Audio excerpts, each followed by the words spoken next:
Buenas tardes.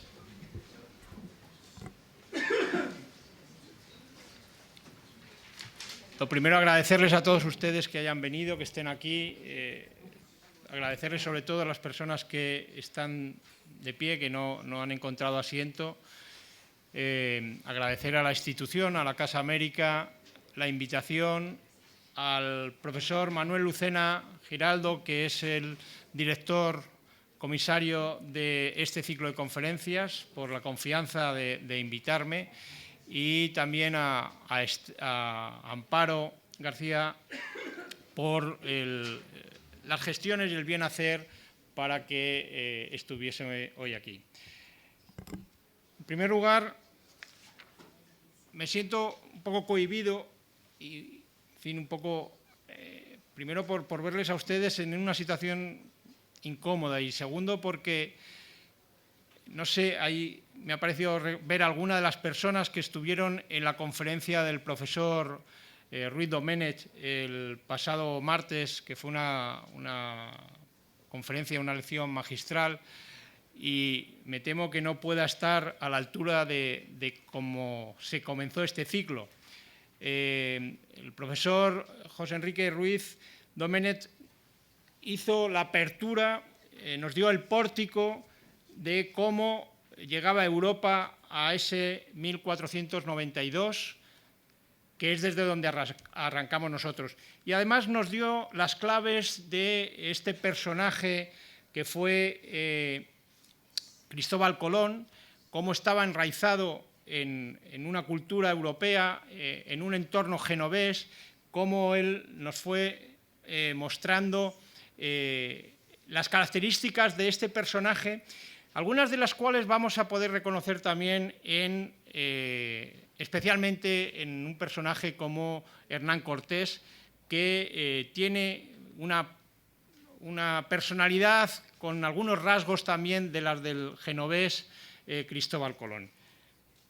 A mí me pidieron, cuando Manuel Lucena me invitó a dar la conferencia de hoy, dentro de del bloque que se llaman Los Protagonistas, Manuel me pidió que hablase de Cortés, de Pizarro, como los dos arquetipos del conquistador, que hiciese una contraposición entre uno y otro, que mostrase las similitudes, las cosas que hacen de manera semejante, las cosas que son distintas, que hablase también de sus sentimientos, de cuál es su momento vital, de cómo viven ellos también lo que están experimentando, tanto en el proceso de descubrimiento, encuentro y conquista, dominación del Imperio Mexica, del Imperio Azteca, como del Imperio Inca.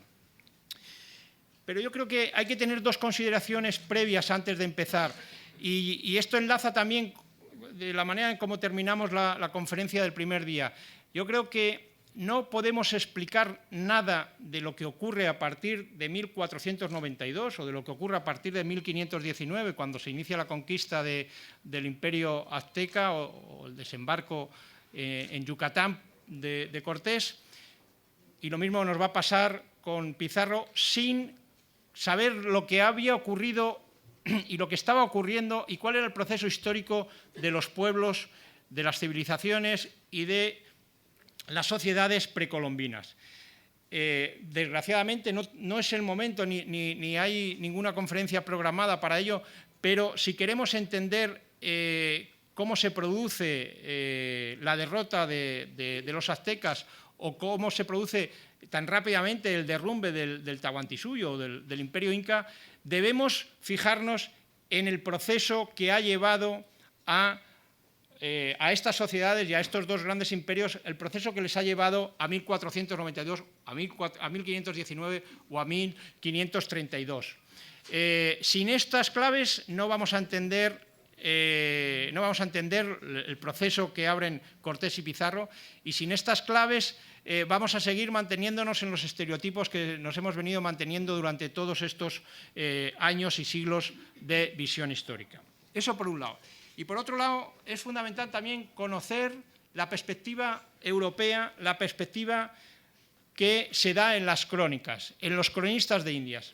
Yo creo que es imprescindible leer a los cronistas para entender cómo es el mundo de los europeos, cómo entienden, cómo reproducen, cómo van insertando dentro de su propia cosmogonía, dentro de su propia cultura, dentro de su propia identidad, este nuevo mundo que les sorprende y que les fascina. Teniendo en cuenta estas dos perspectivas, podremos entender, podremos comprender los procesos que se abren a partir de 1492. Quería dejar claras también estas consideraciones previas y además enlazarlas con la última pregunta que se hizo en la conferencia del profesor Ruiz Domènech, porque es cierto que sin entender esto, sin entender el proceso histórico que tienen las sociedades americanas precolombinas antes de 1492, no se puede entender lo que va a ocurrir a partir de 1492. Porque lo que va a ocurrir después va a ser algo que tiene parte de invención. Como decía el historiador mexicano Edmundo Grossman, los europeos van a inventar América y parte de esa invención va a estar en la ficción que va a suponer, por un lado, los relatos y las crónicas de Indias y, por otro lado, en lo que van a ir construyendo a partir de una base indígena, una base nativa y una base o una matriz europea que ellos van a ir aportando. Y que fundamentalmente se va a construir a partir de la fundación de las ciudades. Y esto es un tema que ya también enlaza con una conferencia posterior que dará el propio director del ciclo, Manuel Lucena, y que les recomiendo porque bueno, pues será también, además de que será una conferencia magistral, será una clave para entender cómo va a ser el proceso de construcción de esta nueva América mestiza, de esta nueva América híbrida entre una base nativa y una nueva construcción europea. Simplemente estas imágenes sirvan para ilustrar. Yo quería hablar un poco también, antes de entrar con los dos personajes, sobre las imágenes que nos han quedado siempre de los conquistadores. Estos son imágenes, pues bueno, aquella es la estatua de Pizarro en Trujillo, de un personaje que está casi elevado a los cielos.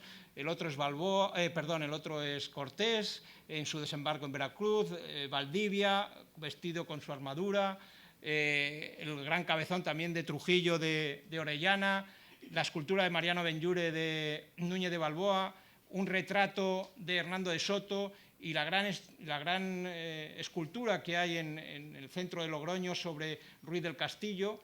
Son todo imágenes de personajes casi fieros, ¿no? que dan miedo, que asustan, ¿no? Y que, bueno, pues que son estas imágenes que se han ido transmitiendo a lo largo del tiempo.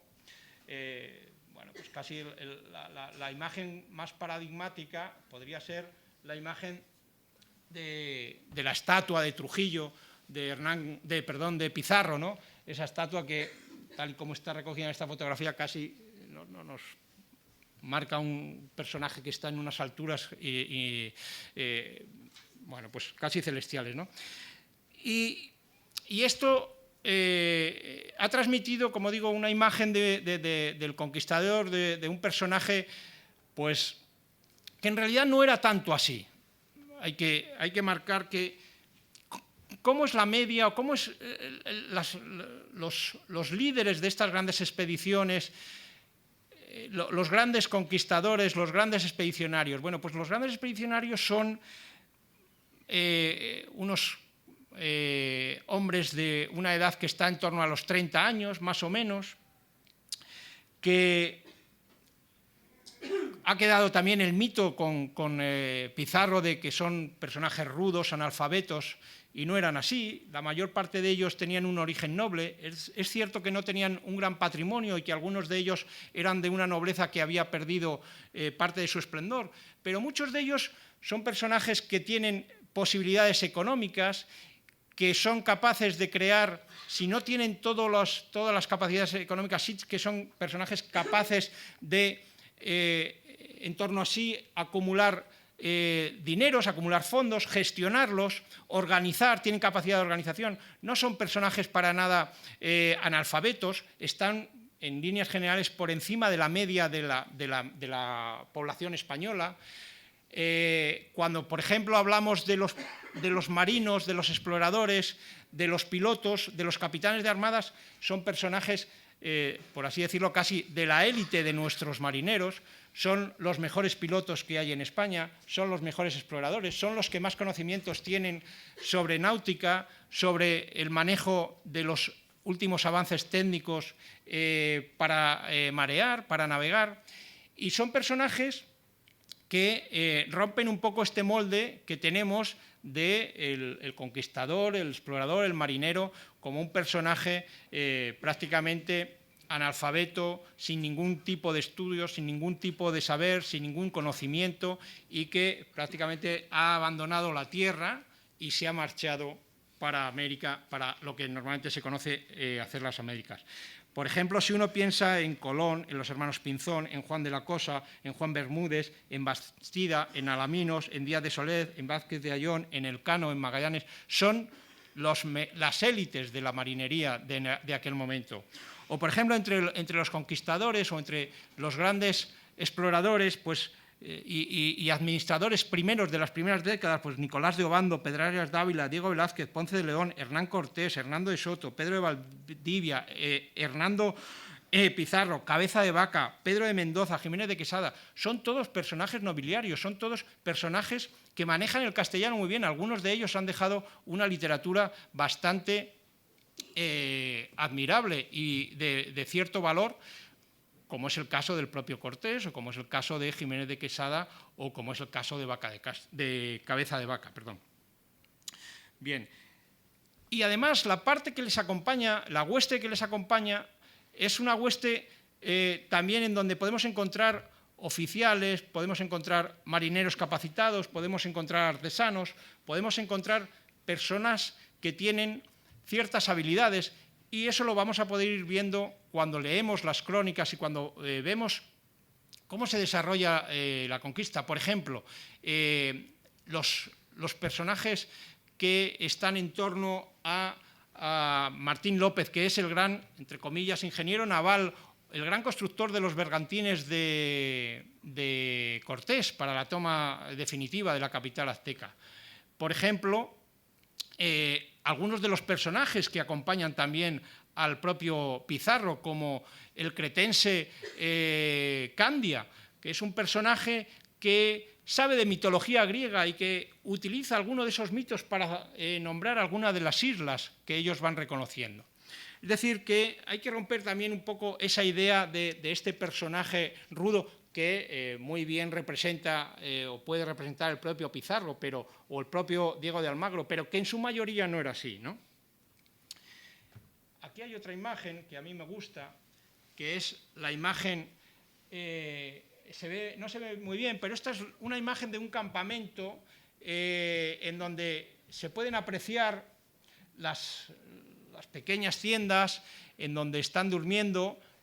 Hay un indio, un indígena que está calentando o haciendo una pequeña hoguera, hay dos soldados, dos personajes que están haciendo la guardia nocturna, y hay una pequeña luz que está alumbrando a alguien que escribe. Puede ser el propio Cortés escribiendo alguna de sus cartas de relación, puede ser alguno de los secretarios que acompañan a Pizarro, puede ser alguno de los cronistas que en el mismo momento en el que se está desarrollando los acontecimientos por las noches están escribiendo.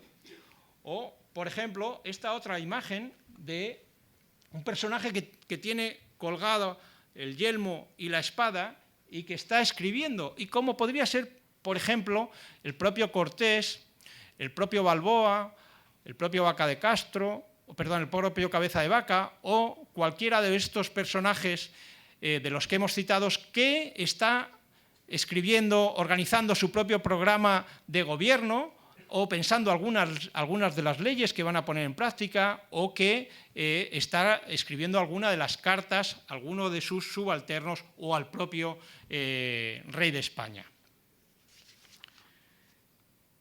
Bien, también tenemos que pensar que el encuentro entre estas dos culturas se va a producir de manera distinta, cómo lo van a vivir unos y cómo lo van a vivir otros, sobre todo en algunos aspectos como es, por ejemplo, y enlazamos también con algo que decía el profesor José Enrique el otro día, se tenía que producir un choque porque los europeos llegaban con una mentalidad humanista de un gótico, hablaba del gótico borgoñón, y de un renacimiento ya incipiente, en donde el cristianismo, el catolicismo, lleva en sí una parte del humanismo renacentista, en donde ya se piensa que la moral católica es la universalidad de la moral católica, de la moral del humanismo renacentista, es de aplicación universal. Es decir, que allí donde vayan es casi un deber aplicarla. Por lo tanto, el encuentro, el choque, se tenía que producir sí o sí. Cuando llega Cortés o cuando llegan los españoles, no pueden entender, como no podían entender las prácticas de idolatría o las prácticas de ciertos pueblos americanos, que para ellos iban en contra de su moral y de su pensamiento. Con lo cual, este choque estaba abocado a lo que ocurrió. Igual también, por ejemplo, las maneras de concebir las relaciones diplomáticas, las relaciones de guerra. Lo que, por ejemplo, para Moctezuma era un encuentro diplomático que llevaba todo un ritual, o para el propio Atahualpa, que llevaba todo un ritual, para los españoles era simplemente una oportunidad de atrapar al emperador, de atrapar al líder y de jugar desde una posición ventajosa. Por ejemplo, en las crónicas se pueden leer perfectamente cómo Moctezuma recibe a los españoles, los agasaja de forma muy hospitalaria, y los españoles lo entienden como un acto de sumisión, cuando en realidad era todo un juego diplomático. Lo mismo hace Atahualpa con Pizarro. Pizarro no sabe interpretar ciertas claves, ni Atahualpa sabe interpretar ciertas claves de los mensajes que se van y de las embajadas que se van comunicando unos con otros, ¿no? El ritual, por ejemplo, y el desfile de cómo baja desde los altos de Cajamarca hasta la propia ciudad de Cajamarca el Inca, es interpretado por los españoles como un acto de soberbia, y sin embargo Atahualpa está interpretando ese recogimiento, ese quedarse paralizados en la ciudad de Cajamarca como un acto de rendición, de miedo o de propia sumisión de los españoles. No está entendiendo que hay una celada detrás de lo que están haciendo la hueste de Pizarro, ¿no? Bueno, todas estas claves distintas también van a provocar lo que después va a ocurrir, ¿no? Y va a pasar y va a ser un encuentro desigual, en donde también se van a producir, como decíamos, estos problemas de comprensión, de entendimiento y de comunicación. Entrando con los dos personajes, con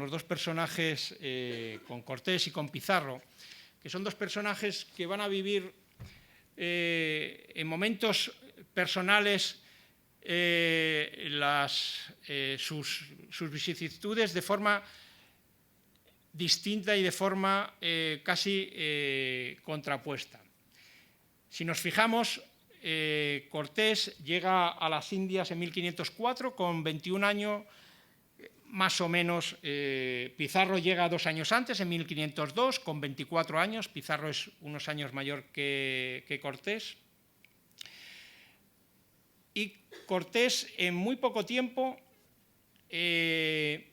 pasa unos años en la Española, después se traslada a Cuba con Diego Velázquez, va a ejercer un cargo, va a tener una escribanía, va a tener poca experiencia militar y sí que va a tener una gran habilidad para organizar, para tener negocios, para adquirir cierto patrimonio y para manejarse bien en los círculos en torno al gobernador de Cuba, Diego de Velázquez. Le encarga que organice una armada, una flota para ir a explorar las costas de Yucatán y Cortés ve su oportunidad para lanzarse a algo más que ser escribano y tener unos negocios en Cuba. Sus dotes de gestor le permiten en poco tiempo armar una buena flota y marchar a las costas de Yucatán. Y allí se va a encontrar un imperio como el imperio azteca, un gran y rico imperio, que él no lo espera que sea ni que sea tan rico ni que sea tan extenso. Digamos que Cortés a los 35 años se encuentra algo que no ha buscado y que además está muy por encima de las expectativas que tenía él. Entre 1519, que es cuando desembarca, hasta 1524, que es cuando él empieza a tener los graves problemas, Cortés va a vivir una experiencia fulgurante, de brillantez. Va a estar en los mejores años de su vida, va a ser su época dorada, ¿no? A partir de 1524, cuando empiezan a llegar los funcionarios de la corona, cuando él regresa de su expedición a Honduras, a las Higueras, y ya ha vivido la traición de Olid, se ha dado cuenta que las cosas no van a ser tan fáciles como él pensaba, él empieza a vivir un proceso que le trae primero a España porque él quiere recuperar el control de los territorios que él ha conquistado. El emperador le nombra marqués del Valle y va a ganar fama y popularidad, pero a partir de ese momento su control del poder de México va a ir en decadencia, lo va a ir perdiendo. Va a volver a regresar en 1530, pero se encuentra en una situación en la que él ni siquiera puede entrar en la capital, no le dejan entrar en México, en aquella gran ciudad que él conquistó y que él empezó a reconstruir, y se tiene que marchar a Cuernavaca, y en Cuernavaca él, porque es un gran entusiasta, es un gran emprendedor, empieza a organizar varios negocios, empieza a organizar varias expediciones, porque la otra gran visión de Cortés es el Pacífico. Él sabe que por la parte del Pacífico está el futuro, está el comercio con Oriente, empieza a buscar también el paso interoceánico por la parte septentrional, porque igual que se había descubierto un paso entre los dos océanos por el sur, en aquellos momentos se piensa que puede haber también uno por la parte norte, empieza a buscarlo, empieza a organizar diversas expediciones hacia Oriente. La verdad es que en todas ellas fracasa. Con cierto sentimiento de frustración regresa a España hacia 1540, y a partir de ahí va a ser un calvario para él. En 1541 participa en la batalla de Argel por congraciarse con el emperador, está a punto de perder la vida, su situación física es complicada, empieza a tener problemas serios de salud. Hay que decir que Cortés, frente a lo que se piensa, tuvo una infancia muy delicada, salió adelante por el empeño de una nodriza, porque era un niño que estaba casi condenado a la muerte por su debilidad y por las continuas enfermedades. Y a partir de 1541 estas enfermedades, los problemas físicos le van a ir marcando, y va a vivir su final como una especie de decadencia, de nostalgia de aquel territorio novohispano al que siempre está soñando con regresar y al que finalmente no va a poder acudir. Por su contra, Pizarro vive una biografía absolutamente distinta. Pizarro se pasa 30 años buscando un imperio que sabe que existe y lo termina encontrando al final de su vida. Pizarro llega a Perú con 55 años. Pizarro, mucha gente no sabe, es el lugarteniente de Balboa, es el segundo europeo que entra en el Mar del Sur, en el Mar Pacífico. Es el que bueno, pues desde esos momentos en donde están cruzando el istmo ya recibe algunas informaciones de que ahí hacia el sur hay un territorio de riquezas fabulosas que algunos nativos llaman Piru o Viru. Cuando está acompañando a Balboa, ya desde esos momentos está él pensando en que tiene que ir allí. Cuando Balboa muere, cuando es ejecutado, él va a tomar como objetivo casi vital el descubrimiento de ese imperio del sur del Pacífico, del sur de lo que el propio Balboa bautizó la Mar del Sur, ¿no? Y se va a pasar desde 1518 prácticamente hasta 1532-33, que consigue dominar y conquistar el imperio inca. Se va a pasar todos estos años buscándolo y tratando de llegar a él. Las vicisitudes fueron muy complicadas. Yo creo que la historia de Pizarro todo el mundo la sabe, con los 3 intentos, con las 2 expediciones fracasadas, con aquella famosa arenga en la Isla del Gallo y los 13 de la Fama. Y finalmente, cuando llega, las cosas no son fáciles. Termina con la conquista de Cuzco en 1533, pero en 1536 hay una revuelta de los incas, toman Cuzco, el país se levanta en armas contra los españoles y se mezcla también con el regreso de Diego de Almagro, de la expedición de Diego de Almagro de Chile, donde ha sido un absoluto fracaso, y Almagro reivindica una parte también del incanato para él, y se van a empezar a destapar estas luchas intestinas entre españoles, entre los almagristas y los pizarristas, que finalmente parece ser que quedan más o menos dominadas con la muerte de Diego de Almagro en 1539, y a partir de estos años Pizarro organiza y comienza a desarrollar su programa de gobierno para los nuevos territorios, para lo que se llamará el Virreinato del Perú. En 1540 vive, digamos, una situación también familiar estable. Está viviendo con Angelina, su segunda amante, que hace las veces de esposa. Tiene ya 4 hijos. Organiza la ciudad de Lima, que es su gran invención también. Empieza a desarrollar también el Callao, el puerto del Callao, que va a ser su base de comunicaciones con Panamá y con México. Le gusta pasear por la ciudad, ver cómo van las obras de la catedral, del cabildo. Incluso ha plantado unos naranjos en el patio de su casa y se sorprende cuando los ve florecer, cuando ve que dan frutos. Le gusta jugar con los pequeños, con los niños. Está viviendo, digamos, su época dorada, su época más feliz. Y en este momento, en 1541, es cuando lo asesinan.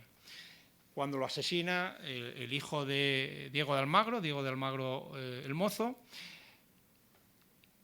Y esto, digamos que es la contraposición con Cortés. Cortés vive su momento de gloria con 35 años y a partir de ahí va a vivir una larga decadencia, una nostalgia por lo que pudo haber sido y no fue. Y sin embargo Pizarro va a vivir la mayor parte de su vida buscando algo que al final encuentra, y en el momento en que lo alcanza, en el momento que lo está disfrutando, en el momento en donde él tiene esa estabilidad emocional, esa estabilidad, empieza a tener cierta estabilidad en el propio territorio, es cuando muere. Bien, estas son, digamos, las dos contraposiciones vitales, los 2 momentos vitales y las 2 maneras en que van a vivir ambos personajes la conquista de uno y otro territorio dentro de su propia biografía. ¿Cómo es? Vamos a poner aquí otra foto, otras 2 imágenes. Estas imágenes me gustan contraponerlas porque la imagen, el retrato de Cortés es un retrato que se le hace cuando él regresa a España, digamos que es el retrato de Cortés en el momento de su mayor gloria, Y el retrato de Pizarro es un retrato también un poco romántico, también del momento de mayor gloria de Pizarro, de cuando ha conquistado y cuando ha dominado el incanato. Estos, por así decirlo, son los retratos de los dos momentos vitales más importantes de cada uno de los personajes. Y estos dos retratos pueden reflejar el momento final de los dos conquistadores. Esa imagen de ese Hernán Cortés tristón, abatido, se le han caído las carnes de la cara, se esconde también con una barba, tiene la mirada un poco perdida, esa nostalgia por aquel terreno, por aquellas tierras novohispanas a las que ya jamás va a regresar. Y podemos pensar aquí en un Pizarro más satisfecho, con el hábito de Santiago, con la gola, con una mirada de cierta satisfacción, por así decirlo, ¿no? Bueno, quería mostrar estas dos contraposiciones pictográficas para expresar también los momentos distintos, ¿no?, de ambos personajes. ¿Qué tienen en común también? Además de ser los dos personajes, los dos conquistadores que más territorios aportan a la monarquía hispánica, que son los dos personajes que conquistan y que dominan las dos grandes civilizaciones americanas, las dos, junto con la civilización chitva, tanto la azteca como la inca son las dos grandes civilizaciones americanas. Son los dos personajes que también van a provocar la leyenda de la riqueza americana. La de Cortés es menos, porque Cortés, cuando reparte el botín, no llega para satisfacer al menos las expectativas que tenía toda su hueste. Lo de Pizarro sí, es cierto que las riquezas que descubren en Perú sobrepasan todas las expectativas que se tenían sobre ellas, y además van a ejercer un gran efecto llamada en el resto de los españoles, que a partir de la segunda mitad del siglo XVI pues van a ir cada vez más hacia América y hacer eso que vulgarmente se ha llamado hacer las Américas, ¿no? Pero sobre todo van a ser también dos personajes que van a tener una mirada pacífica. Es decir, van a ser dos personajes que desde el principio van a tener muy claro que el futuro de América estaba en su conexión con Europa, pero en su conexión con Asia. En Cortés es evidente. Cortés tiene su horizonte en la Mar del Sur desde el principio. Ya en los primeros años él organiza alguna expedición, pero a partir de su regreso de 1530 va a ser casi una obsesión ese llegar a Asia, ese llegar a Japón, ese llegar a China, ese intentar establecer nudos y relaciones comerciales con el Oriente. Y además, él va a dejar el gran puerto de llegada del galeón de Manila, en Acapulco, y además él va a dejar también los astilleros más importantes que durante todo el siglo XVI y parte del siglo XVII van a existir en México. Él los crea. Pizarro también va a ser el que, con la idea de crear una nueva capital, a él no le convence la primera capital que crea, que es Jauja, y la capital del incanato, que era Cuzco, no le convence ninguna de las dos porque están muy alejadas de la costa, y la costa era fundamental para mantener las comunicaciones con Panamá y con México, que era también el puente para mantener las comunicaciones con España.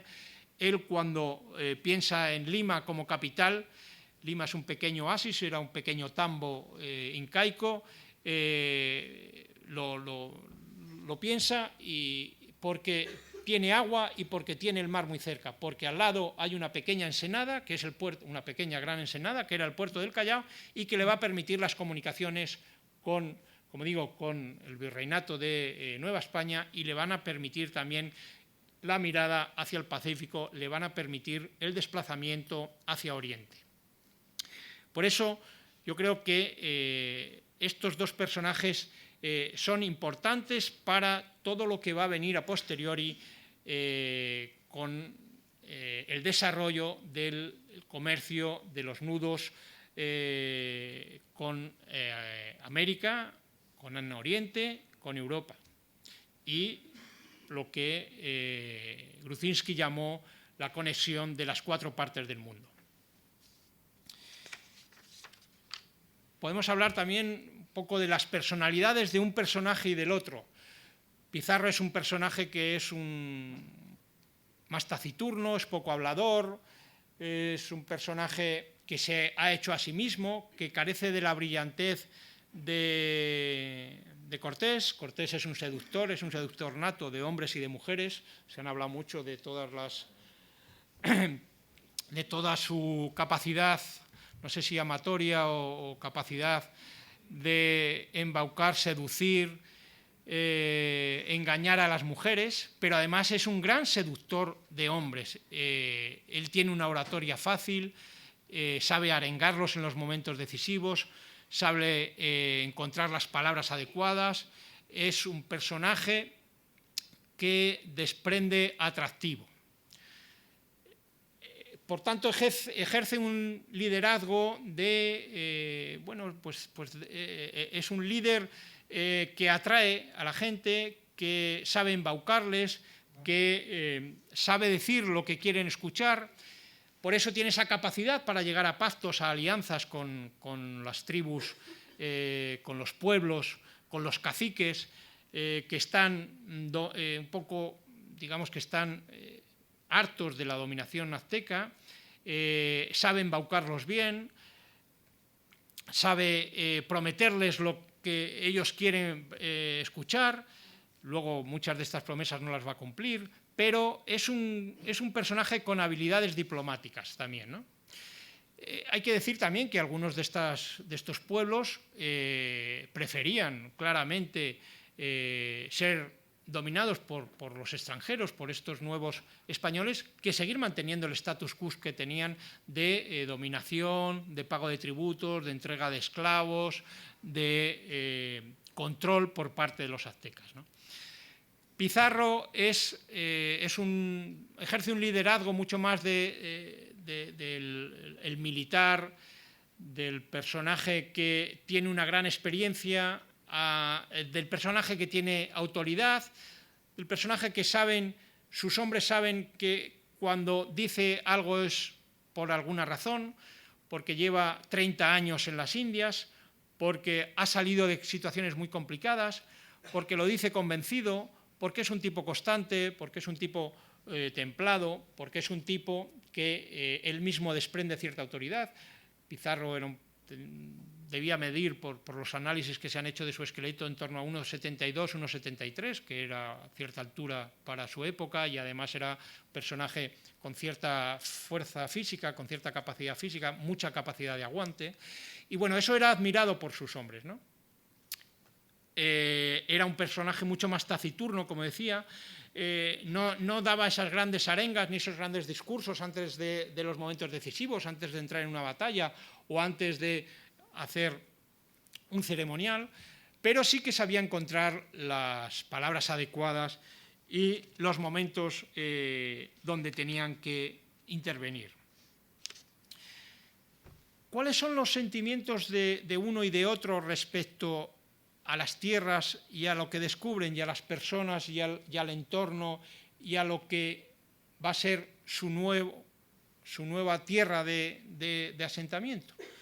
Bueno, pues tanto Pizarro como Cortés quedan fascinados. Es fácil seguir en las cartas de relación que escribe Cortés al emperador, es fácil seguir esa fascinación que él va teniendo por todo lo que va descubriendo en su camino hasta Tenochtitlán, la propia fascinación de la ciudad. Él queda impresionado. Él queda impresionado también por el desarrollo cultural de la civilización azteca, y cuando va pasando el tiempo, cuando él va sintiendo esa nostalgia, cuando él va comprendiendo lo que está construyendo, él cada vez se va a sentir más enamorado y más fascinado por las tierras americanas. A Pizarro le va a pasar igual. Pizarro, como decíamos, una vez que consigue cierta estabilidad después de derrotar o de apaciguar la rebelión de Manco Cápac en 1536 en Cuzco, él va a desempeñarse en la tarea de organizar el nuevo territorio. Él va a recorrer, prácticamente se pasa 2 años recorriendo las tierras peruanas, conociéndolas, viendo cuál es la organización y la estructura de gobierno que tenían los caciques y la antigua organización inca, y a partir de ahí él va a diseñar un programa de gobierno, él va a empezar a dictar nuevas leyes, él va a empezar a organizar esos territorios que ya los considera parte de sí. Como digo, van a ser 2 personajes que van a quedar fascinados y van a quedar enraizados en las tierras que descubren y que conquistan. En el testamento Hernán Cortés lo deja muy claro, él muere en España, pero quiere que sus restos se lleven a tierra mexicana, y Pizarro muere en Lima y quiere que se le entierre en Lima, como así es, como así está, y como hace poco encontraron bajo la cripta de la catedral los restos que han sido analizados no hace mucho en un proyecto en donde se han podido comprobar que sí, que esos restos que están en aquella arqueta son los restos de Francisco Pizarro. Bien, yo creo que he consumido perfectamente el tiempo que se me había asignado. Luego habrá ocasión, si alguien quiere, para poder discutir, hablar, revocar lo que se ha dicho desde aquí. Y no quiero robarle más a la profesora Marina, es su turno, y luego podemos hablar un turno de preguntas. Los personajes que se han formado en la Armada y que tuvieron una actuación particularmente notable en América. Pero lo que a mí me ha correspondido en este reparto del ciclo está vinculado a otro sector, a otros navegantes mucho más humildes, que son los encargados de hacer el tráfico, la unión del Puente de Plata entre el Nuevo y el Viejo Mundo. Y yo quisiera presentarle a este colectivo de trabajadores, entre 7.000 y 9.000 a finales del 500, esforzados, condenados a las enfermedades profesionales, mal retribuidos, y cuyas vidas hicieron posible el gran negocio del comercio marítimo. En los siglos XVI, XVII y XVIII, en que estuvo vigente la carrera de Indias, el sistema comercial y de transporte que unía este viejo y nuevo mundo, eran muy pocos los que podían tomar las riendas de sus impulsos viajeros y hacer como Pierre Loti, que un día escuchó la sugerente frase «vi ponerse el sol sobre las murallas de Angkor», y fascinado decidió escoger una profesión que le permitiese viajar por los destinos más exóticos. No es el caso. Los navegantes, los marineros de altura, estos que recorrían las aguas del Atlántico, no tenían esa capacidad de elección. Generalmente, al evocar al marinero de los siglos XVI al XVIII, a quien me venía muy bien porque tenía el guiño para mostrarle esa mente que se va a poblar de imágenes literarias y cinematográficas. Pues teníamos al Capitán Blood y teníamos al Corsario Negro, pero lo que no puede ser, no puede ser. Que van a reproducir ese cliché del rudo lobo de mar, esos atrevidos amotinados, los apátridas piratas, los audaces corsarios, los tenaces balleneros, que van a convivir con ese estereotipo del capitán caballeroso, del cirujano borrachín, del cocinero orondo, el severo contramaestre o ese desvalido grumete. Son, sin embargo, imágenes desvirtuadas, mediatizadas por la sed de aventura del romántico marinero en tierra, como somos nosotros. La realidad que nos transmiten los documentos del pasado suele ser más prosaica, porque, aunque ello no deje de resultar igualmente apasionante. Y se ha de partir de una premisa: tanto ayer como hoy se embarca el que no tiene un trabajo que le permita vivir con dignidad, y es navegar fascinante pero peligroso, como se desprende de las palabras de los coetáneos. Voy a hacer 3 alusiones a la valoración de los coetáneos en la documentación. Por ejemplo, García de Palacio dice: es una locura fiar la hacienda y la vida a 3 dedos de la muerte, que es el grosor del casco. Fray Antonio de Guevara dice: la mar es muy deleitosa de mirar. Ah, ya se puede, ¿eh? Pues entonces,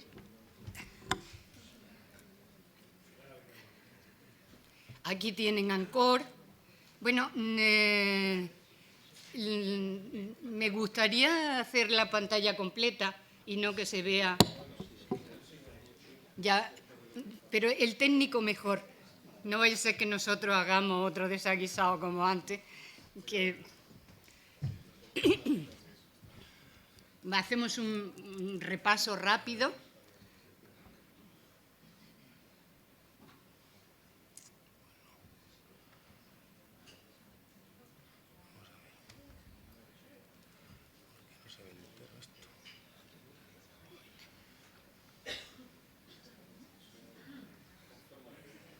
Bueno, y si no nos conformamos y vamos así dando la expectativa de que va a venir después, no hay ningún tipo de problema. Bueno, pues muchísimas gracias, muy amable. Bueno, comentar, ya que tenemos ahí la primera imagen, que las imágenes que he ido seleccionando han sido en función de encontrar en los barcos alusiones a la marinería.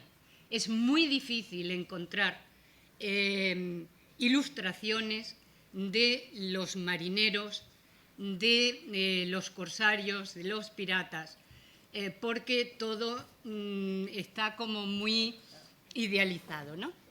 Entonces, la selección que se ha ido realizando ha sido fundamentalmente en función de que hubiese algún tipo de alusión a estos tripulantes, a estos navegantes, objeto de la conferencia de hoy. Serían las murallas de Ancor, de Pierre Loti, tenemos al Capitán Blood y al Corsario Negro, referencias cinematográficas y literarias. Tenemos pues las distintas casuísticas de los amotinados de la Bounty, los piratas, Drake, para nosotros el pirata Drake, para la reina Isabel, Sir Francis Drake, y los tenaces balleneros, que no podían ser otros que los vascos en el siglo XVII, y a los cuales hay que darle pues también su tributo. El capitán ejerciendo de caballero, un cirujano con todos sus instrumentales, es un cirujano real, español, afincado en La Habana. Tenemos al comilón, y aquí tenemos cómo eran las cocinas de los barcos ingleses, que no tienen nada que ver con los españoles. Retomamos la frase que acabábamos de hacer, de es una locura fiar la hacienda y la vida a 3 dedos de la muerte. Y pueden ver en este exvoto real, es del siglo XVIII, donde están en el timón los marineros exponiéndose totalmente a un embate de las olas del mar, o en los jardines, o subiendo a las cofas. A partir de este momento ya cogemos y perdonen, lo siento muchísimo. Bien, comentábamos que Fray Antonio de Guevara había dicho que la mar es muy deleitosa de mirar y peligrosa de pasear. Y navegar es duro, como señala Escalante de Mendoza, cuando dice que jornadas de mar no son de contar. Por eso, ¿qué es lo que induce a enrolarse? Las motivaciones eran de distinta naturaleza. Unas veces eran profesionales, otras de afán de aventura, o un trampolín para salir a América, para saltar a América. Y vamos a enumerar algunas. Por un lado, seguir los pasos de la tradición familiar, pues eran hijos de pilotos y de maestres, o de huir de un trabajo familiar que no les satisfacía en un momento en que los gremios atenazaban el futuro de estos jóvenes. Escapar de la miseria, puesto que esta era una profesión estable de al menos 9 meses al año de trabajo y con un cobro por anticipo en el preembarque fundamental para dejar a la familia unas pesetillas y para poderse vestir una indumentaria realmente digna. Y además, como no sabían lo que le iba a pasar durante la travesía, la singladura, pues también gastarse unos cuantos pesos en el mesón y así hacer un circulante que siempre venía muy bien para la economía sevillana. También cabía la opción de que hubiesen aceptado a hacer el viaje a las Américas los vapores de una borrachera, sin saber justamente a lo que estaban diciendo sí. Incluso se daba el caso de la venta de hijos menores en los puertos de esas familias que no podían sacar adelante a sus hijos y veían darle un oficio y al mismo tiempo que la venta de ese menor supusiese una ayuda, un alivio económico para la situación de la familia.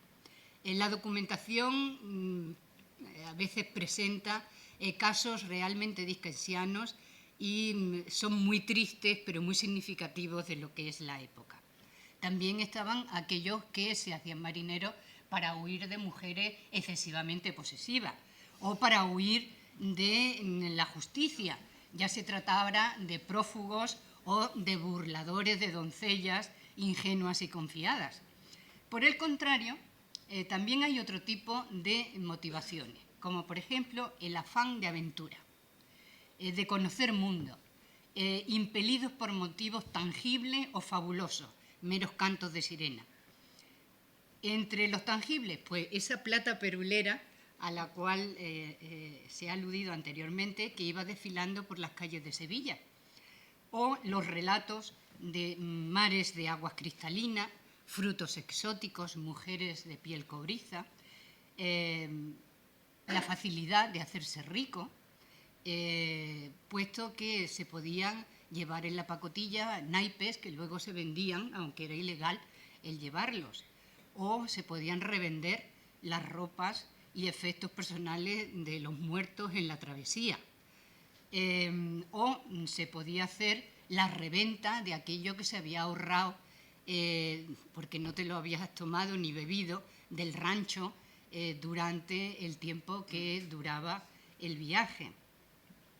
Vamos, que siempre algo se quedaba en las uñas de arañar en esas riquezas circulantes, ¿no? Y además hay un apartado que serían aquellos que usan el viaje como trampolín para saltar a América, con un abanico de supuestos. Eran aquellos emigrantes disfrazados de marineros, porque se ahorraban el pasaje y la manutención durante la travesía y además tenían una mayor facilidad para superar todos los controles de la administración, tanto fuera la pureza de sangre como las ideas ortodoxas de aquel que intentaba pasar a América. y su objetivo sencillamente era el de desertar una vez que hubiesen llegado a tierras americanas y, por tanto, este es un grupo singular y no nos vamos a ocupar más que en este momento de él, ¿no? Sino que vamos a hablar de ese colectivo de trabajadores que eran altamente cualificados, bien retribuidos en los primeros tiempos de la carrera de India, en los que iban a la parte o a monto de fletes, aunque a la mitad del siglo XVII ya hay una congelación salarial a favor de los beneficios de la empresa del transporte y pasan a ser simples asalariados. Estos marineros son de extracción social baja, ya que hasta Felipe III se iba a perder la condición de hidalguía si se era marinero, no marino, marinero. Para potenciar las tripulaciones se les concede el fuero de marina, que ofrecía una ventaja meramente teórica, más sobre el papel que en realidad, porque a ningún hijodalgo no hubo hijodalgo que se dejara convencer. Oler a pólvora en el ejército ennoblecía, oler a brea y alquitrán no, ni encallecerse las manos achicando el agua de la sentina o alando los cabos, puesto que al fin y al cabo los marineros eran trabajadores manuales. Incluso no se va a olvidar el origen modesto de aquellos maestres y patrones de naos que se habían hecho ricos en la carrera de Indias, ¿no? Y es muy sintomático que ante los funcionarios de la casa de contratación permanecían de pie y destocados con el bonete en la mano, y había un agravio comparativo con los grandes mercaderes sevillanos, esos representantes del comercio que estaban sentados y además tocados, y llegábamos a la conclusión de que grandes sumas de dinero lavaban y esclarecían los linajes más oscuros y que, lógicamente, los grandes mercaderes disponían de sumas mucho más importantes que las que podían disponer esos maestres de naos. Además, eran mal vistos estos marineros por las gentes de orden, puesto que suponían una agresión a la moral burguesa, porque en vez de ahorrar, dilapidaban en tabernas y en prostíbulos. Y por lo que respecta a la edad, que antes también se ha hecho alusión a qué edad tenían los conquistadores, pues los marineros eran jóvenes, entre los 7 y los 40 años, ágiles para las maniobras.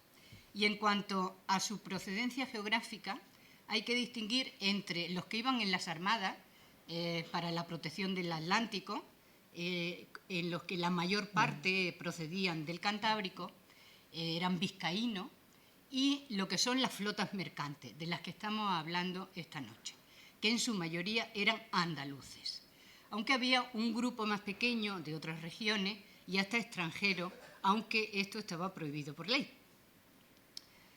No obstante, había bastantes extranjeros en un apartado, que es el de los artilleros. No se podían, o sea, había una legislación, aunque estaban prohibidos los extranjeros en general, había una legislación taxativa, porque se sabía que iban extranjeros, y no se podían llevar más de 6 en cada barco. ¿Por qué?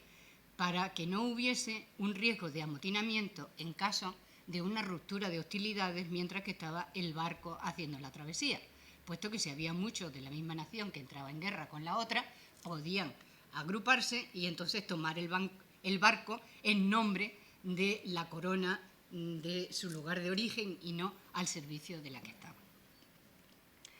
¿Y por qué se dejaba que los artilleros fuesen más que un marinero simple?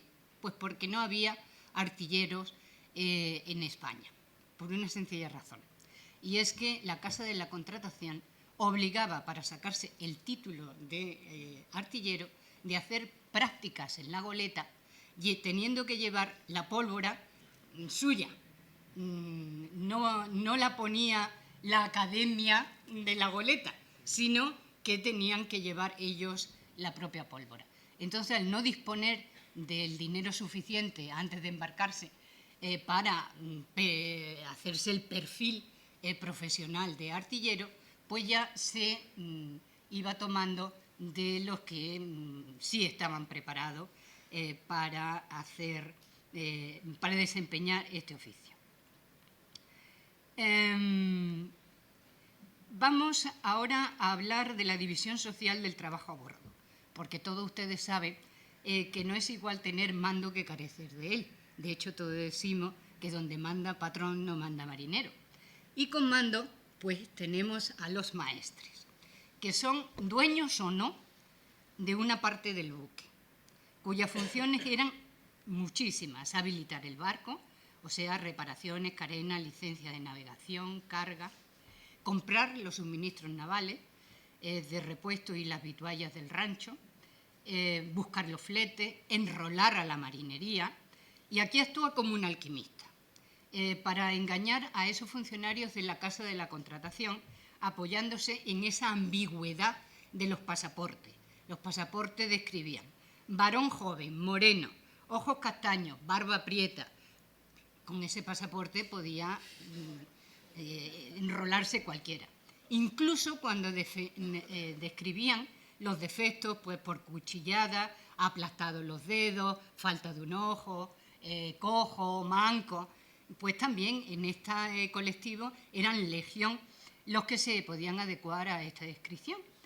Y estas facultades del maestre de dar gato por liebre llegaban al culmen cuando se trataba de justificar la lengua de los extranjeros, amparándose en la diversidad lingüística regional. Por ejemplo, los portugueses pasaban por gallegos, los franceses y los italianos por catalanes, los griegos, flamencos y alemanes, ¿por quién iban a pasar? Pues por vascos.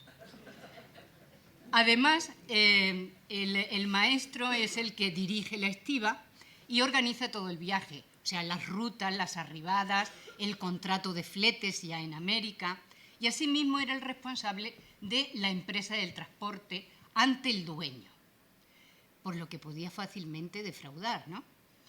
No quiere decir que todos defraudasen, ni mucho menos. Habían algunos sumamente honrados. El sueño de todo marinero era llegar a maestre, porque con sus ahorros podía comprar una parte primero del buque en el que iba dirigiendo, para luego dar un salto más, comprar el buque entero y con los beneficios poder hacerse de varios buques más. Como sueño estaba bien, es lógico que muy poco lo conseguía. Pasemos al piloto. El piloto dirigía la parte técnica de la navegación, usaba las tablas de declinación magnética y los instrumentos náuticos, el astrolabio, el cuadrante, la ballestilla, pero la experiencia era aún más valorada que los conocimientos técnicos y esa experiencia en cómo saber interpretar las nubes, el vuelo de los pájaros, el color de las aguas, la espuma de la estela del buque que iba avisando esa cercanía de las costas donde realmente se concentraba el mayor peligro y se podía encallar. Y además el gran mérito de estos pilotos, y ese currículum vitae suyo siempre lo destacaban, sabía acertar los rumbos. Eso era magnífico, acertar los rumbos. El contramaestre era el que pasaba las órdenes desde la toldilla hasta la proa, el que dirige a la tripulación, y los símbolos de su cargo eran el silbato y el rebenque, que era en el terror el rebenque de los pajes y de los grumetes haraganes en los barcos. El ayudante del contramaestre era el guardián, que dirigía la maniobra de proa y patroneaba la embarcación auxiliar y se encargaba de justamente la disciplina de los grumetes y de los pajes. Sin mando y con prerrogativa estaban el despensero, cuya amistad era garantía de comer bien en la travesía el cirujano barbero, que se encargaba de la cura de los cuerpos, mientras que de la cura de las almas se encargaba el capellán, el cual oficiaba misas secas. Los domingos eran misas secas porque se consagraba sin vino, para que ningún golpe de mar pudiera propiciar la caída de gotas fuera del cáliz. Y eran también los que dirigían la salve de los sábados, lo que después ha quedado como una tradición, la salve marinera. Y el maestre va a ser también, si no hay capellán, porque el barco no tuviera las suficientes toneladas como para permitirse poder costear la presencia de un capellán, va a ser el maestre, no oficia misa seca, pero sí que se va a encargar de un oficio particular los domingos y de la salve marinera de los sábados. Además, en este apartado también estaba el carpintero, el calafate, el tonelero, el buzo y el escribano. Y sin mando y sin prerrogativa iban a bordo los marineros, entre los 18 y los 30 años, que hacían las tareas más duras antes de embarcar, ya que hacían la carga, la estiba, tensaban los cabos, izaban y arriaban las velas, levaban ancla, etc. Los grumetes de entre 14 y 18 años, que además los había de dos clases: los privilegiados, que solo servían a su amo, que generalmente ese amo, ese piloto, ese maestre, si era espabilado, les enseñaba a leer, a escribir las 4 reglas y además a utilizar los instrumentos náuticos, y si no era espabilado, pues ya vendría otro después que lo hiciese, ¿no? Y los que no eran privilegiados, que eran los que se llamaban los grumetes del barco, ¿no? Que eran los que subían a los palos mayores porque tenían una gran agilidad dada su edad y secundaban todas las tareas de los marineros. Y finalmente tenemos a los pajes, los pajecillos entre 7 y 14 años, que eran los chicos para todo. Lo mismo servían para rascarte la espalda que para llevarte la escudilla, que para baldear la cubierta o desinsectar de los piojos, ¿no? Otro grupo a tener cuenta, otro punto a tener en cuenta es el de la división del espacio. Piensen que en un barco de unas 100 toneladas hay entre 150 y 180 metros cuadrados habitables para un pasaje de entre 10 y 50 pasajeros más 20 tripulantes. En un galeón de 500, pues se amontonarían en menos de 900 metros cuadrados entre 70 y 100 pasajeros más 45 tripulantes. El espacio era muy reducido y la travesía larga. Así que la proa era algo así como los suburbios y la popa la zona residencial, donde estaban el maestre, los pilotos y los pasajeros distinguidos. En la proa se iba a la caza y captura de un lugar para dormir. No existían las hamacas colgadas de los baos hasta bien entrado el siglo XVIII, y en cubiertas estaba mejor que en el entrepuente, ya que en el entrepuente había una nauseabunda pestilencia que subía de la sentina, y en verano además de ese alquitrán derretido, recalentado de las costuras del barco.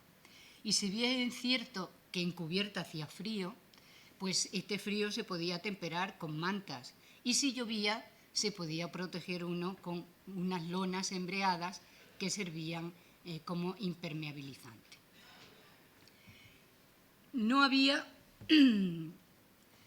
camarote, se formaban los ranchos por paisanaje, y de ahí surge la palabra camaradas, que son los que comparten un mismo rancho, que se forma acotando el espacio con los cofres o cajas que cada tripulante tenía derecho a llevar para guardar su ropa, sus efectos personales, y que iban amarradas en cubierta.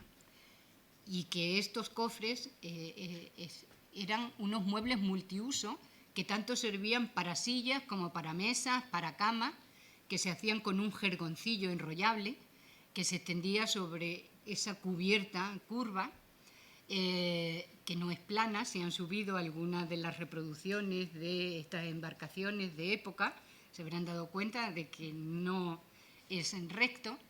Y como había tantas cosas en cubierta, por eso la expresión de zafarrancho de combate, es que hay que retirar todos los bártulos y dejar la cubierta zafa, o sea, sin nada para poder maniobrar y que no se entorpezca la maniobra.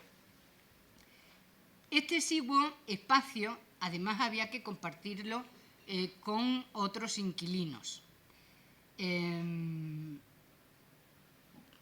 Los tenemos aquí, algunos de ellos, y otros que eran muy molestos, como las ratas, los piojos, las chinches, las cucarachas. Y en un texto de la época se dice: hay piojos tan grandes que se marean y vomitan pedazos de carne de grumetes.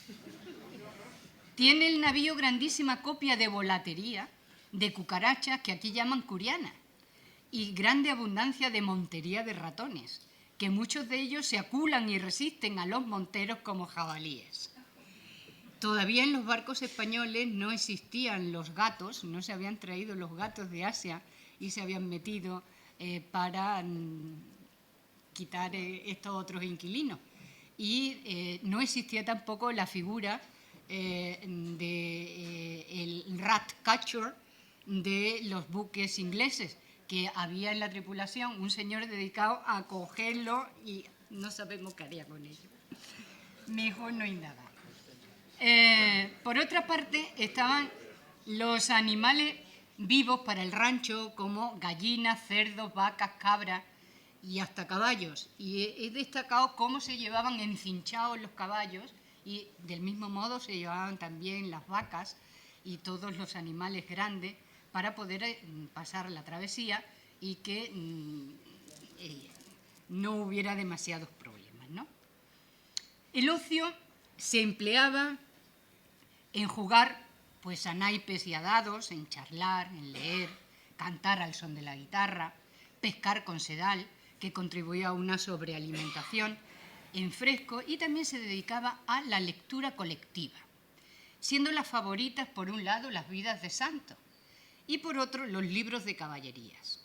Y eran las aventuras fabulosas las que hacían olvidar esa dureza de la vida en el mar, y la atención subía de tono cuando algún pasajero pues leía la descripción de cómo el caballero Ruggiero salvaba a la bella Angélica montado en su caballo alado, aunque para la lectura de tal pasaje hubiera que esperar a que los frailes echasen la siesta.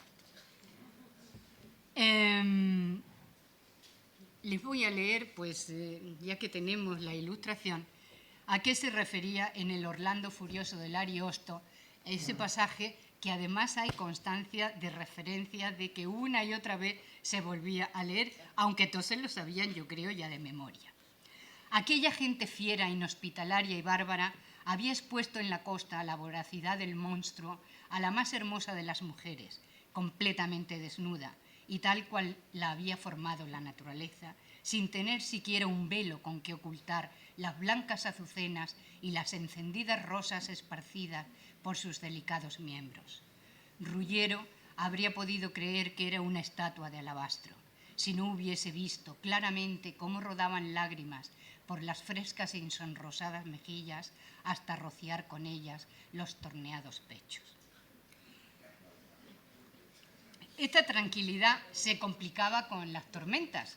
Lo último que se echa por la borda es la carga, y la magnitud de las mismas se medía por las blasfemias y las oraciones. Cuando se reza, se masca la tragedia. Y comienzan los sobornos para garantizarse un sitio en el batel.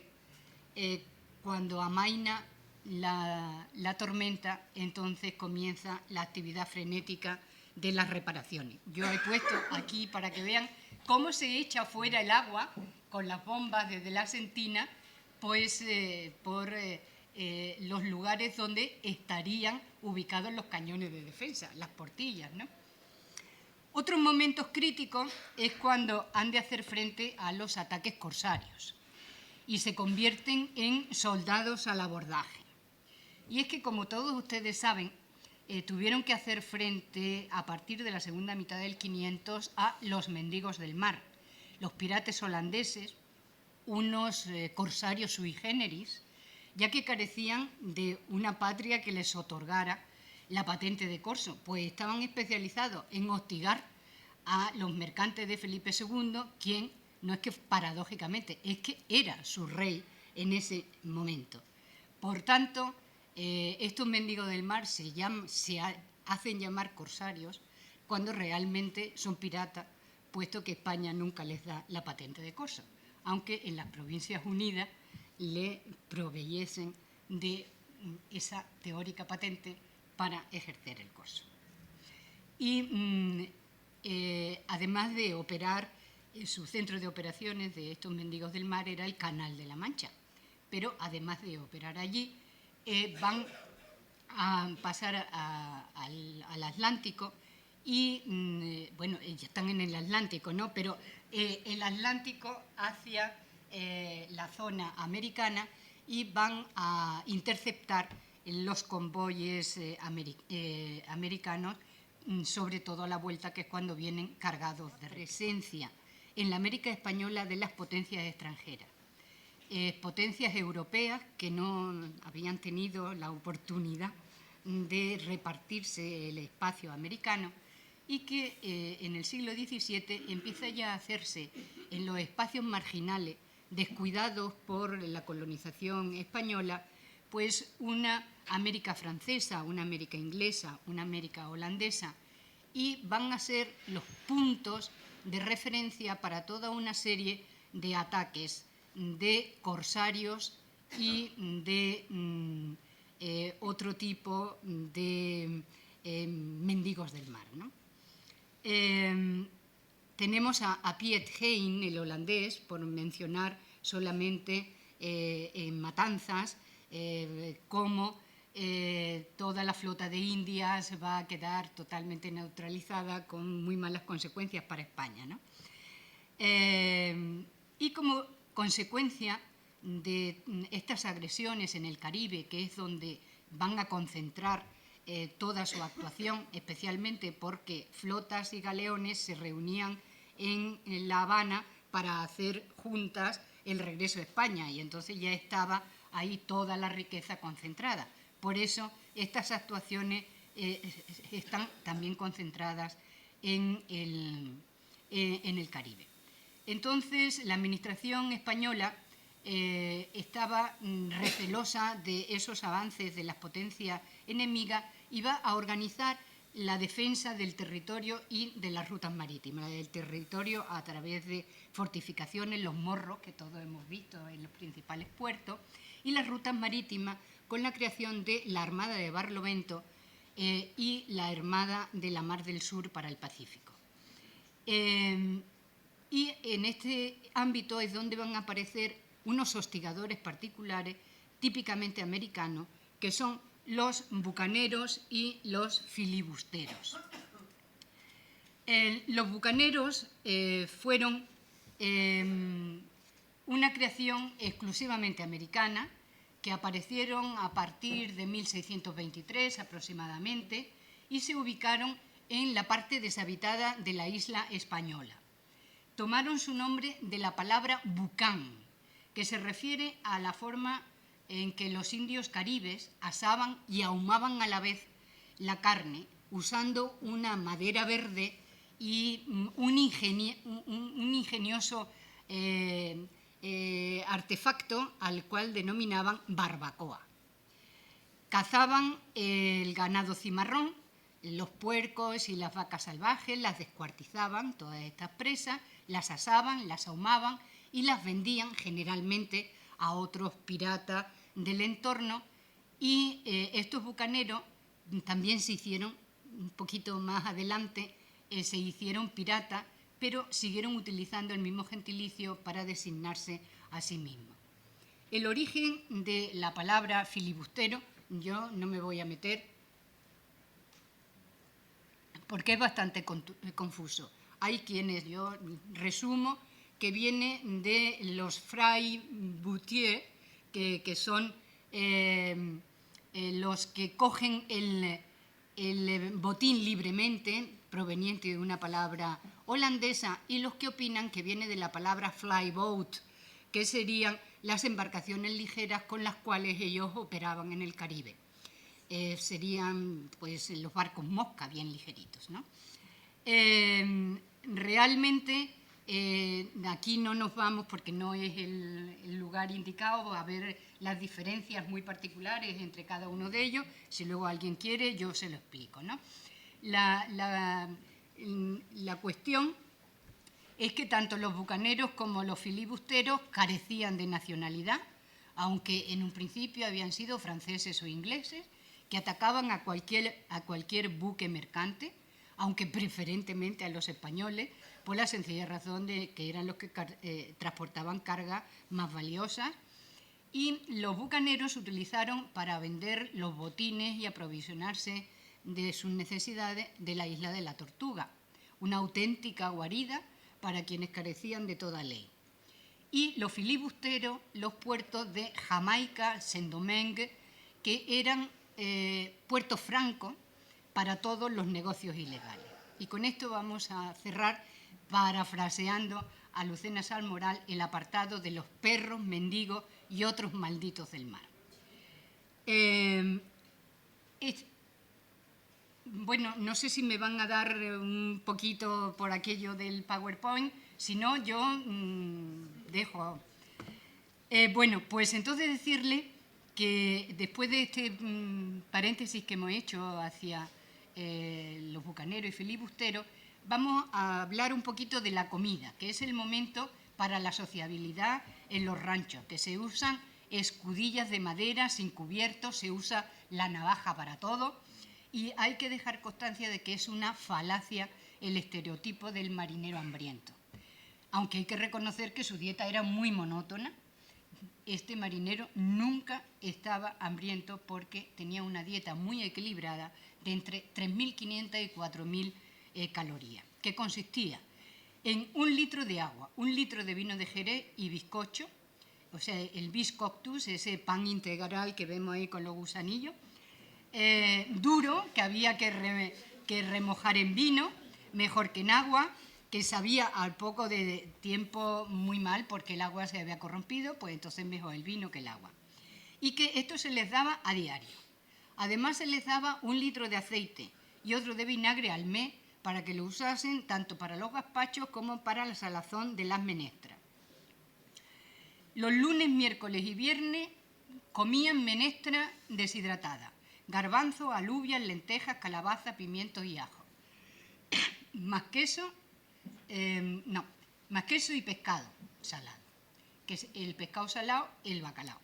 Los martes, jueves y sábados tomaban arroz y carne salada, la cecina o el tasajo. Y los domingos igual, pero con frutos secos y frutas pasas, uvas, orejones, higos. Como es lógico, la mesa de los oficiales estaba mejor surtida. En ella se servía carne fresca de esa granja avícola que iba a bordo, pues eran cerdo, caldo de gallina, frutas en almíbar, higos, uvas pasas, dulce de membrillo, pan blanco y hasta galletas, ¿no? Durante las tormentas, como no se podía encender el fuego, pues se tomaba una dieta de queso. Y también había una dieta especial para los enfermos, que consistía en caldito de gallina y queso. El verdadero problema de las tripulaciones no era, por tanto, el hambre, sino la deshidratación, provocada por el calor del trópico, la sudoración de un trabajo duro, los alimentos salados, dándose la paradoja de estar muriendo de sed en medio del agua. El agua del mar, porque el agua dulce que iba a bordo se corrompía en los toneles y tenía tan mal sabor que se desdeñaba el tomarla. No había cocinero. Era un trabajo que ellos llamaban denigrante, propio de mujeres. Y el fogón, así como el fuego, era el lugar abonado para las disputas, porque todos estaban hambrientos a la misma hora y se empeñaban en arrimar el ascua a su sardina a la vez. Y en ese fogón que se montaba sobre unos ladrillos refractarios, sobre los cuales se ponía una plancha de hierro, sobre ello el ascua y las trévedas. Y entonces cada cual iba con su pucherillo, su vasita, a ir haciendo la comida. Y pasemos a las enfermedades que solían ser entre la marinería pues las profesionales. Pues el reuma, las hernias, la fractura derivada de las caídas acaecidas en el laboreo diario del timón, el velamen o de machacarse las extremidades al enredarse con los motones, con los cabos. También las respiratorias y las digestivas, sobre todo en cuanto a las respiratorias, pues esos catarros mal curados por la humedad, la tuberculosis, las quemaduras solares para las cuales se llevaba el vinagre, que como nuestras abuelas pues quitaban la comezón con el vinagre. También eran muy habituales los herpes, y es que la falta de higiene propiciaba que simples rasguños o el rascado de la comezón producida por los piojos, las chinches, las pulgas, pues degeneraran en llagas purulentas y fueran frecuentes también pues de tocarse con las manos sucias, pues las oftalmias, las conjuntivitis, que además se agravaban mucho con el resol de la alta mar. También comentar que el escorbuto no era un problema que se presentara en las expediciones del Atlántico. Esto era más bien para las transpacíficas, porque estas navegaciones duraban menos de 3 meses y por tanto no daba lugar a que se presentase el escorbuto por la vitaminosis procedente de la carencia de ingesta de cítricos y de alimentos en fresco. De todas formas, siempre se procuraba llevar en los ranchos pues naranjas, agrio de limón preparado y espíritu de cloquearia, que eran unos jarabes hechos con hojas de cloquearia, que servía tanto como desinfectante como antiescorbútico, y que se aplicaba con unas hilas de algodón a las encías, y eso pues aliviaba mucho cualquier tipo de problema que se tuviese. Se tenía gran cuidado en subir a bordo la doble caja de medicina surtida de botes o frascos de sustancia de jalea.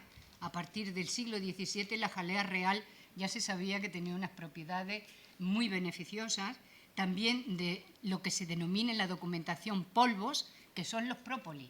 Los que ahora llamamos própolis son los polvos, que tenían pues también unas funciones antibacterianas muy útiles para la navegación. Y también se llevaban tintillo de rota para lo que se llamaban diarreas de sangre, y además de ungüentos varios. Todos están acostumbrados a ver en el cine que cuando se producen óbitos, que se producían en alta mar, pues se lanzaban los cadáveres al mar en sacos lastrados tras un sencillo ritual, ¿no?, con unas toscas palabras que expresaba el maestre antes de arrojarlos. Por lo que respecta a la higiene, falta total. Poco baño, el agua salada provoca picores, poco lavado de ropa, la sal acartona la ropa, y como se desprende de este comentario de Fray Antonio de Guevara. Si alguno tuviera necesidad de calentar agua, sacar lejía, hacer colada o jabonar camisa, no cure de intentarlo si no quiere dar a unos que reír y a otros que mofar. Si algún pasajero regalado, epolido, quisiese allí dentro jabonarse, como el agua de mar hace comezón y causa criazón, darle a el capitán licencia y el cómitre lugar para que de espaldas al mástil se frote o busque remero que le rasque. Más se preocupaban por la higiene del barco, que se regaba con vinagre en todos los entrepuentes para higienizar las maderas, eliminando insectos y larvas. aunque también se podía optar por usar un compuesto de cal viva y de ají que se quemaba, y entonces eso efluvio, que debían de provocar una llorera impresionante, servía para la desinsectación de los barcos, porque yo creo que todos los insectos que hubiese por allá no podían respirar y quedaban totalmente fuera. Pero claro, si hemos dicho que había tan poco espacio, pues había muy poco espacio para la intimidad, para hacer las necesidades fisiológicas, que había que ir, yo aquí como no puedo marcar, pero bueno, les digo, la jareta de proa o los jardines de popa, es donde todo el mundo tiene que ir allá y además tener muy en cuenta para dónde sopla el viento. Bueno, asimismo, la sexualidad era complicada porque no había espacio para la intimidad y generalmente no había mujeres, aunque se podían introducir subrepticiamente, que eran las que se denominaban mancebas llovidas, tanto blancas de honra oscura, más amigas de la caridad que de la honestidad, esto está sacado en la documentación, como mulatas amigas de hacer favores al prójimo. Si se las descubría, el castigo consistía en el abandono del marinero que la había introducido y de la llovida que habían encontrado. Pero en vez de dejarlo juntito en el mismo puerto, a cada uno lo dejaban en un puerto distinto. De ellas no sabemos qué pasaba, pero el marinero podía ser rescatado si al paso del siguiente barco había aprendido la lengua de los nativos. Era un buen sistema para incentivar el estudio de las lenguas extranjeras. Pese a los bulos, había muy poca homosexualidad, como mucho 3 casos por año, según la documentación del Tribunal de la Casa de Contratación, que es la que nos aporta esta información. Cuando se les sorprendía, eran castigados con 3 tantos de cuerda, que vamos a ver, ya les pongo, aunque con 3 tantos de cuerda, y de regreso eran entregados a las autoridades inquisitoriales. Todos los casos documentados se dieron en navegantes con mando y se debieron a delaciones motivadas por envidia, xenofobia, racismo o celos profesionales, encubiertas bajo una capita de rectitud. Los procesos son suculentos, ya que dan pelos y señales de cómo se realizaban los encuentros clandestinos. A modo de ejemplo, un extracto de los autos seguidos contra un despensero mulato del Brasil, uno de los más livianos por no herir el pudor de la audiencia. Hallándose este declarante, el paje Pedro Merino, solo en cualquier parte que lo veía, lo besaba, y en el pañol, yendo este declarante a sacar de comer para la gente, le metió a este declarante mano en lo suyo, y se lo tentaba y otras veces le tentaba el culo. Y con sospecha de que era puto, siempre que se acostaba se daba muchos nudos en los calzones de miedo de dicho Gaspar Carballo, porque no lo cabalgase. Y puede haber un mes más o menos que, estando este testigo acostado, se llegó el dicho Carballo y lo besó como solía y le dijo que lo quería joder, sic. Y este testigo le dijo que no quería y por fuerza le desató los calzones, y este testigo los tenía con la mano y con esto se durmió. Y al cabo de un rato recordó y halló los calzones caídos y el dicho Carballo junto a este testigo por las espaldas y echándole un brazo por encima, tenía su natura junto al vaso trasero de este testigo que lo quería meter dentro, y este testigo se volvió hacia él y no le dijo cosa alguna y estuvo despierto hasta la mañana. La disciplina era estricta. En caso de motín había un juicio sumario con pena de muerte o abandono en un paraje no colonizado, y en caso de robo, el cepo, la flagelación o 3 tantos de cuerda, que lo subían, ¡plac! Cuando estaban arriba los dejaban caer con esos brazos aquí, pues si no se descoyuntaban era puro milagro. ¿Terminamos? Pues terminamos. Les explico un momentito, pues la marinería está entre la superstición y la religiosidad. Se pueden encontrar las sigas junto a ceremonias meramente religiosas, gran fe en San Telmo, sobre todo en el momento de las tormentas.